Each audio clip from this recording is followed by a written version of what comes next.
Et si l'homme était sur le déclin, il ne fait que courir à sa propre perte. Aperçu de la faiblesse mentale de l'homme, de sa capacité à se laisser manipuler.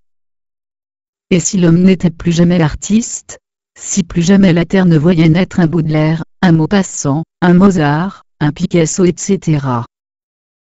Et si la Terre ne voyait naître que des Hitler, des Staline. Et si cet Hitler, ce manipulateur était déjà parmi nous. Et si c'était la télévision? Et si quelqu'un se servait de la religion pour manipuler les esprits? Et si l'esprit de l'homme s'affaiblissait, qu'il n'était plus qu'un animal mécanique, répétant sans cesse les mêmes gestes? Et s'il était dominé par quelque chose, qu'il pense être supérieur à lui? Et si cet être supérieur, ne serait en fait que leur propre imagination? Et si l'homme se manipule à lui-même? Et si plus jamais aucune révolution n'éclatait?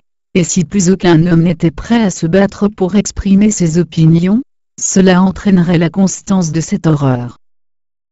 Et si l'homme, après avoir réduit à néant toutes les autres espèces vivantes de la Terre, se sentait obligé de détruire son prochain, ou lui-même, uniquement parce qu'il ne peut se passer de détruire? Et si l'homme allait vers son propre déclin, et que cela était en train de se passer, et que le futur ne soit qu'une continuité, ou pire une aggravation de cette situation? Et si les intellectuels disparaissaient? Notre société nous transformerait en consommateurs robots sans état d'âme? Imaginez que la tendance actuelle, qui pousse à la consommation avant tout, et surtout pas à l'interrogation et à la réflexion. Est-ce que les hommes auront naturellement un sursaut pour déterminer eux-mêmes ce qu'ils veulent faire de leur vie? Ou est-ce que l'humanité commencera une longue descente aux enfers? Une dernière question, êtes-vous sûr que cette métamorphose n'a pas déjà commencé? Le peuple dormeur doit se réveiller. Tout petit, on vous apprend que la gaieté, l'exubérance, la liberté et l'originalité sont mal vues. Il n'est pas permis d'être heureux. Interdiction de crier ou rire bruyamment, de courir, de sauter, reste tranquille. Est-ce que les parents disent le plus souvent?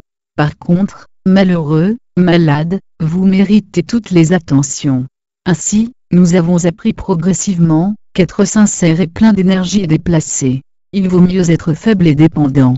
Ce conditionnement prépare l'obéissance sociale du futur adulte en détruisant sa joie de vivre. Rire et jouir de la vie est le propre des mauvaises gens, l'esprit d'aventure est opprimé. Les gens heureux sont suspects. Il faut être triste et anxieux pour se laisser manipuler. La société est faite d'esclaves, qui ont fait du travail l'unique but de leur vie. Le bonheur est devenu une course au fric, qui a fait naître les nouveaux dirigeants.